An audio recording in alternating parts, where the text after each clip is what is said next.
Welcome back to New Day Cleveland. Hey, forget about the candy. How about some Halloween donuts? Nicole's been live there at Gordon Square. This morning, I know you can't see Nicole, but I have my drink. I was at Gypsy Bean. I just missed you. I was getting my tea this morning. So you were there before, now you're at Brewnuts, some of the best donuts you can find.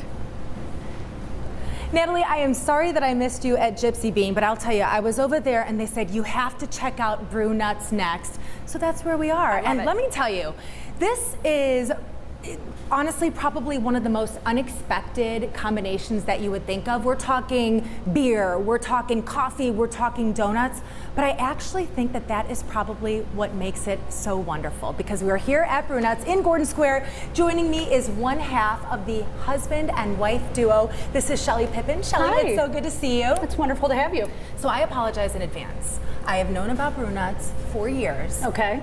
It has taken me this long to finally make it in, and I have been missing out.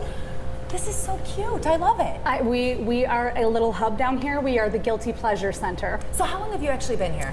So we took over this space in 2015. We got it open in 2017 after a full gut job and renovation. All right, so how do you come up with this? You know what? I'm gonna combine beer, I'm gonna combine donuts, I'm gonna combine coffee. Did you just wake up in the middle of the night and say, aha, I have an idea? It actually was a eureka moment like that. People think it was like some Homer Simpson thing. Right. It was not. It was a eureka moment where I literally sat up in bed.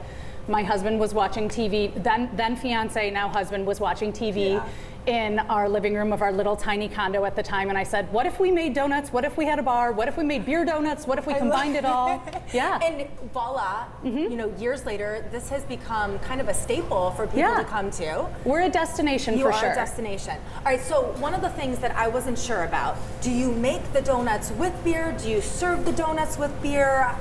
How does that combination, that perfect marriage work? Yeah, so some of the donuts we do use beer in them, but all of it is reduced down or cooked down so that it's safe for anyone to consume. Perfect. So for instance, our classic glazed is made with Great Lakes Dortmunder. Okay. One of the things about cooking with beer that's great is that it has a lot of natural properties that really makes it kind of an ideal ingredient to bake with.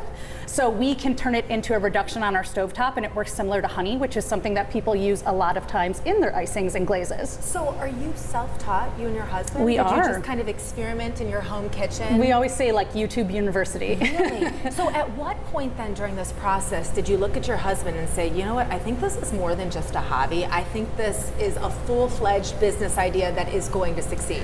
Yeah, I mean, I always say that we were, you know, we're adventure seekers and we're people who aren't scared to take the next leap, but we did it very diligently. Right, sure. We went through a couple different small business incubators here in Cleveland, and we really took the time to see if there was a there, and if people wanted what we were doing. So we did a lot of different markets. We wholesaled our product to local coffee shops, and then we won a small storefront in Tremont that we were in for about a year. That really allowed us to see if people were coming out and enjoying the product. Were we selling out? Could we really envision taking that next step to have a permanent brick and mortar? Now, you've been here for many years, you said. I know that you have a core lineup of donuts, right? So what do you have that's always here? And then how do you spice things up around the holidays and seasonally? Yeah, so we have 4 flavors that are on our menu year round. Those are the 4 that you can always find on the bottom shelf of our case. That's our classic glazed, our strawberry sprinkle, our chocolate sprinkle, and our maple bacon. And those are really sort of the standards. Those are things people can count on seeing 365 days of the year in here. And then the remaining 8 flavors of the dozen that you'll find in the case are things that rotate either on a bi-weekly basis, so we're always switching things up, or seasonally or thematically, depending upon what's happening in pop culture, what's happening in terms of holidays. So we really try to keep it interesting. And I want to see if we can get a close-up of these donuts, because these are massive donuts. I mean, they are huge, definitely worth sharing. Now, I also want to point out before we run out of time, you are big in supporting other small local businesses. We definitely are. You have a lot of exciting collaborations. You also throw a lot of different events here as well. Yeah, I mean, kind of a perfect marriage of both of those things is that tonight, for instance, we're doing a pop-up with Yates Perfumery, which is out of Lakewood, another small business. And we're theming this around the whole witching season that we find ourselves in. It's called Pick Your Potion, and people are able to come and make their own perfume, kind of guided by their expertise, and then pick their own potion in terms of both a cocktail or zero proof drink with us. Wonderful. And a donut from the case. Well, I am so impressed. You are doing a wonderful job. Thank you. Kudos to your husband, John, as well. So come to Brewnuts here on Detroit, Gordon Square. After, you can walk over to another business venture, the W Sports Bar. That's right? true, right down the street. Thank you so much. So Of nice to course. finally meet you. Wonderful to have you in. Stick around, more of New Day Cleveland after this commercial break.